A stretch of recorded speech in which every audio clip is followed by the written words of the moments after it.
Hello, hello. I am Karen Jean-François, and this is the Women in Data podcast.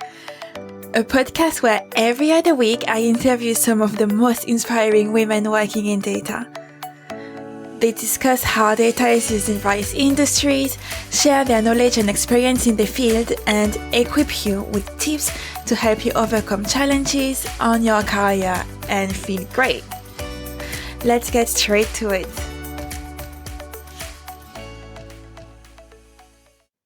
Hello and welcome to a special episode of the Women in Data podcast. Very special indeed because we are just 1 week away from the Flagship event. And I mean, if you're like me, you've been waiting for this since last year. So as in 8th of March last year, the day after the Flagship. And I'm so excited to be joined today by Roisin and Chole to be talking about that. Before we get into what's going to happen in the Flagship, Roisin, can I invite you to introduce yourself? Absolutely. Karen, thank you so much for having us back on the podcast. And you're right, countdown is firmly on with a week to go. But I'm Roisin. I'm the founder of Women in Data. I founded the organization in 2014. We are going to be talking all things women in data and the Flagship event today. So can't wait to get under the skin of it. But thanks for having us, Karen. Thanks for joining me again. I have to say, it has been a while since you were on the podcast. So I think it was just ahead of the Flagship as well. So thanks for coming again. And Chole, I mean, you're new to the WiD's team. Well, not so new anymore, but it's your first time joining us on the podcast. It's also going to be your first Flagship. And I just love having you because, as we said, guests on the podcast, I love when they become friends. And I feel like we've done it the other way around. So I met Chole at a WiD's photo shoot, I think. And unfortunately for her, she said she lived not far from me. So I did force Chole into friendship. This is what happens. But welcome to the podcast, Chole. Thank you so much for having me on, Karen. It's so special to be here alongside Roisin. And yeah, you and I have become good friends. But hi, everyone. I'm Chole. I joined Women in Data's team to lead on all our partner activities. And very excitedly, we've got 60 partners now and counting. And honestly, I think I've got the coolest job in the world. I get to work with our incredible partners every day, help them grow their data teams, of course, with diversity in mind, nurture their internal women in data community. And my favorite part is curating fulfilling activities for them, like workshops and hackathons and engaging events where a partner community can connect with each other, knowledge share, and use their data skills for good. Yeah, that does sound fun. You're the one leading all the Wednesdays lunch and learns, right? That's me. Yeah, that's me. Absolutely. Listeners, if you have not joined any of the lunch and learns yet, I highly recommend them. There is so much interesting content in there. But I'm keen to talk about the Flagship. I feel like every year it becomes bigger and bolder. And I've heard this year that we have 3,000 attendees. You're absolutely right, Karen. We've gone from 2,000 last year to 3,000 women in data back at the O2 on the 7th of March for another fulfilling Flagship of engagement, of opportunity, of learning and development. So yes, in short, you're correct. 3,000 women in data in one place. Where else would you want to be? I mean, I'm just saying, next time you're going to have to run the Excel routine. I think so. And the reality of it is, Karen, that, the supply really just can't keep up with demand. And the reality is we're going to need a football stadium at this rate. This is so true. I remember last year you said you had 6 times more registrations than you could handle. Is that what's happening this year again? It is. And we've just done a count at this end. I mean, clearly there are a number of individuals who weren't fortunate to get a place in the ballot, but we've had thousands of registrations, I'm pleased to say, since we opened the ballot in the autumn this year, of last year even. The demand just keeps on growing. And I think that's because there's such a place for women in data, Karen. Our opportunities, the interventions that we provide to our membership for free, and they are so in demand. This is needed. This is a career pillar of women in data now. And yeah, it's an opportunity for we go by the strapline for our community to connect, engage, and belong, and we're not seeing demand fade at all, only increase. Yeah, and I mean, having been part of the community for a long time now. Since inception, Karen. Has it been 9 years? Were there from the beginning. Yeah, so I can totally see why there is so much demand, and I can't wait to see what happens at the flagship. But tell me, you've got some extra space this year. Chloe, what are you doing with that space? So, with 1,000 extra delegates this year, we have an entire newly built ballroom. The Oh, team and wow. I actually had a final walk through the venue last week, and the space is just phenomenal. We're actually running a hackathon this year in the newly built area, and it's accommodating 400 hackers, which is pretty cool. Wow, this is incredible. I mean, we're going to be talking about the hackathon in a moment, and I can't wait to talk about that. But I also can't wait to see the space. And so we've got a new room where there's going to be a hackathon. What else is going to happen? Oh, Karen, there is so many wonderful opportunities on WiD Day. Should we start with talking about, the core aspect in our empowerment theatre?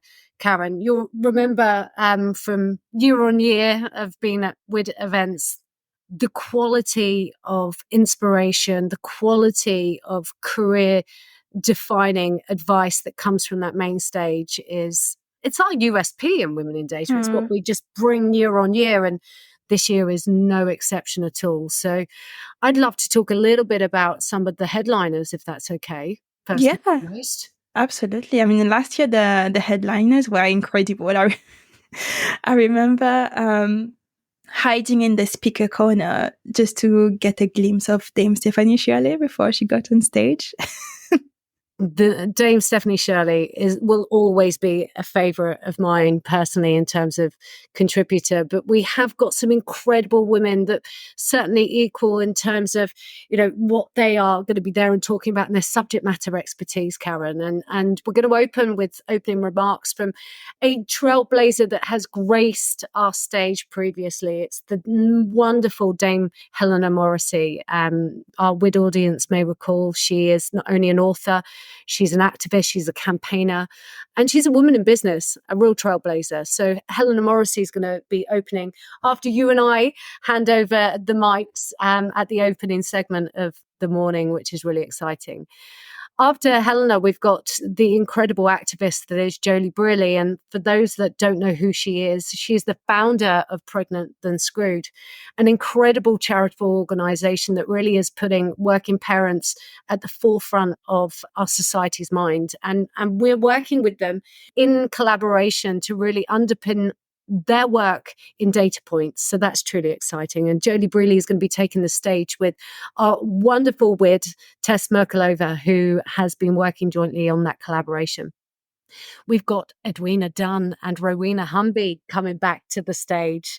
I know that you've seen Edwina in years gone by, but the godmother of data is coming back to grace that stage again. And she's bringing her daughter. She's bringing Rowena with her, which is truly exciting. And they're talking about what women want.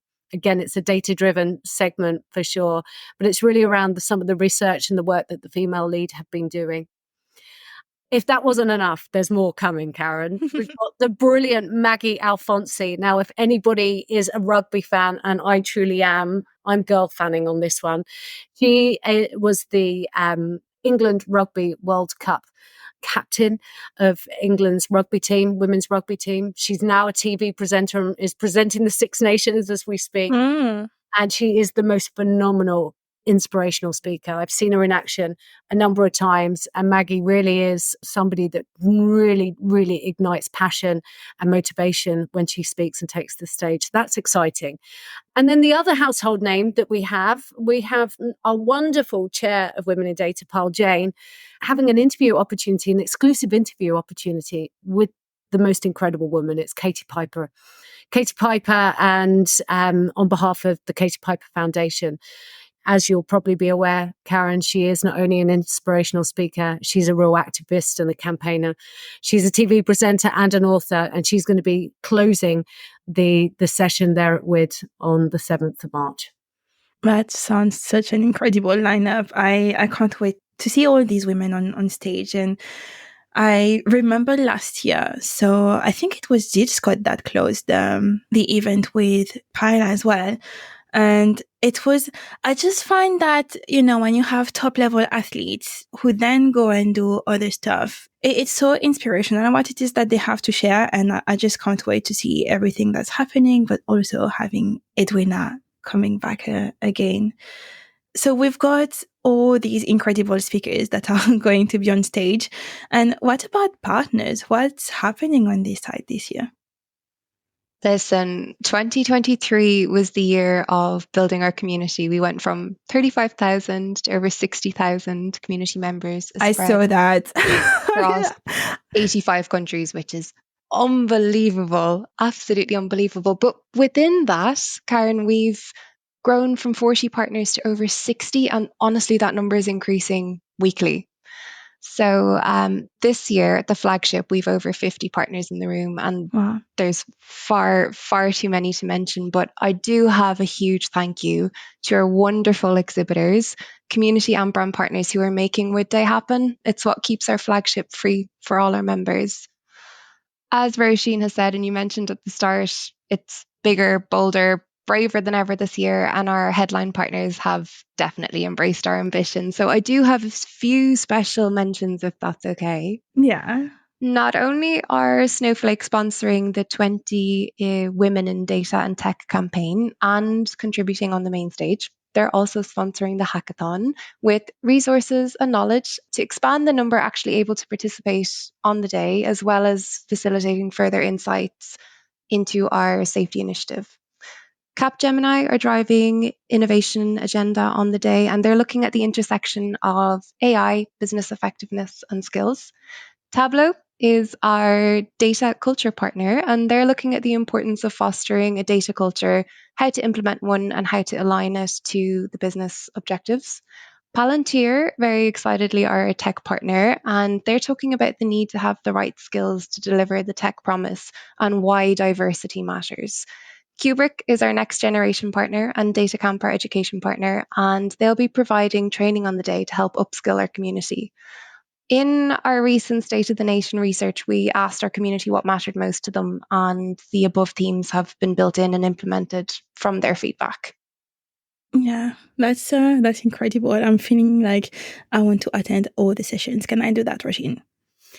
Karen, you can pick and choose. Most likely, it's going to be impossible to be in 130 places. I think we've got 130 different things happening during the day, from main stage speaking slots to breakouts to networking events, etc. So you need to spread yourself pretty thin if that's the case. And you know that I need you on the main stage, Karen. We need to really start getting better at cloning people or actually doing it. Definitely. Chloe, you mentioned a few things here. So you mentioned the State of the Nation. I know there are also quite a few Data for Good initiatives going on. Is that going to be featured at the Flagship? Definitely. Roisin, I don't know if you want to talk about some of them first, or I'm really excited about the hackathon and our safety campaign. So yeah, I think probably giving some context. I mean, our Data for Good initiatives are there in abundance, with the brilliant committees that drive the activities, who volunteer to drive the activities on behalf of women in data. Girls in Data are back. And the big news, Karen, since the last Flagship is that Women in Data and the committee that are leading Girls in Data managed to secure Girls in Data registered charity status at Christmas last year. It's really hard work for, and the team is phenomenal in driving that through. So we are bringing back the inspiration sessions, bigger, bolder, braver than before, with lots more ways in which to support the Girls in Data chapter. We've got women's health, and Natalie Cramp and Juliet Scott are coming and campaigning and driving forward their vision for how data can impact and improve women's healthcare outcomes. So that's going to be one on the main stage that you'll get to see. We've got Menopause X and Cats, and Heather Wade will be driving a stream session in and around the work that Meno X have been delivering over the last 12 months. And then finally, it is probably one of the toughest topics that we've faced into in Women in Data, but it is our women's safety campaign. We set about over 2 years ago now, Karen, to look at how data could protect the lives and safety of women here in the UK. This has moved at record speed now over the last 6 months, and Women in Data and our committee focused on safety will be delivering a report on WID Day. That report quantifies the hidden realities of violence against girls and women here in the UK. You know, I can't escape the fact this is a triggering topic, but actually so much of the insight around it goes unquantified. And Women in Data are bringing the robust elements of insight and data points to this really societally important, crucial topic. So that's the context of it. We will have a report, as I say, that will be delivered, and we'll be having a segment delivering on that on the main stage. But there's been a lot of work in the background, and we've got a lot of data, Karen. And funnily enough, we've got a lot of women that like data. So what can we do by utilising those skills on WID Day to provide further impact for this incredible Data for Good initiative? So yes, we are going to be hacking. And Chloe, do you want to share a little bit about how that actually comes to fruition? Yeah, I would absolutely love to. As Roisin said, just mirroring it, safety is a cornerstone theme this year. And we'll be sharing insights from our Hidden Realities campaign, which we ran. And it looked at actually quantifying the amount of crimes that go unreported against women and girls, because unfortunately, and as Roisin said, reported crime is just tip of the iceberg. It was first in the UK research, which is unbelievably cool as well. But the hackathon, which is happening on the same day as the flagship, same venue, is a sub event, and it's looking to tackle some of the problem statements around the topic. So, for example, the financial cost to a woman throughout her life for each safety precaution she potentially has to take to avoid dangerous situations. It could be taking a taxi instead of the bus home, or maybe even the cost associated with taking extra martial arts or self-defense classes. The hackers will be looking at a variety of data sets, including our nationally representative survey data from our Hidden Realities campaign. So I guess if anyone is interested in taking part in the hack, you'll need to be able to form a team within your organization. It's a minimum of 6 to a team, up to a maximum of 10. There is a certain criteria in terms of skill set. So anyone interested in taking part, I guess, please do get in touch with me. My email is chloe@womenindata.co.uk, and I'm more than happy to share some more information on how to get involved. Thank you both for sharing that.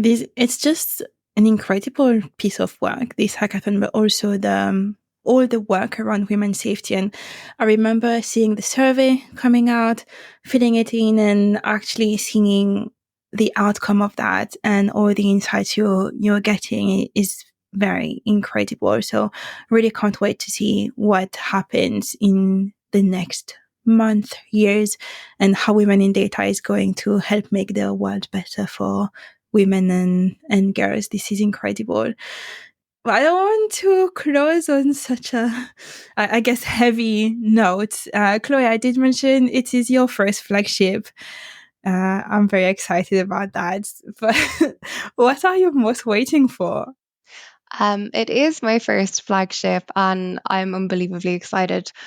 Everyone, I guess, talks about the incredible atmosphere in the room and says it's a conference like no other. And look, I know we have an incredible lineup of speakers, super engaging panel discussions, hot topics, variety of best in the industry, class training sessions, but I'm just most excited to actually be in the room on the day, feeling the buzz and that sense of connection to 3,000 other women in data. I can't wait. I can confirm on the buzz. I think it feels like a sugar high. It's unlike anything else, right, Karen? Where else can you go and get that connection, that opportunity of support, that feeling of lift in the world of data? I think it's unrivaled. Yeah, absolutely. And thank you so much, both, for joining me on the podcast today. It was a pleasure chatting about the flagship with you. Thanks for having us, Karen. Thank you. Thank you for listening to the Women in Data podcast. We will be back in a couple of weeks with a new guest. Until then, if you have 2 minutes, it would be great if you could leave us a rating or a review, as it helps not only to make the podcast more visible, but also to enhance the content. If you don't want to miss the next episode, follow us on Apple Podcasts or Spotify. We are also on LinkedIn. And if you wish to, you can even register to the community for free. All you have to do is head to womenindata.co.uk. Have a great day.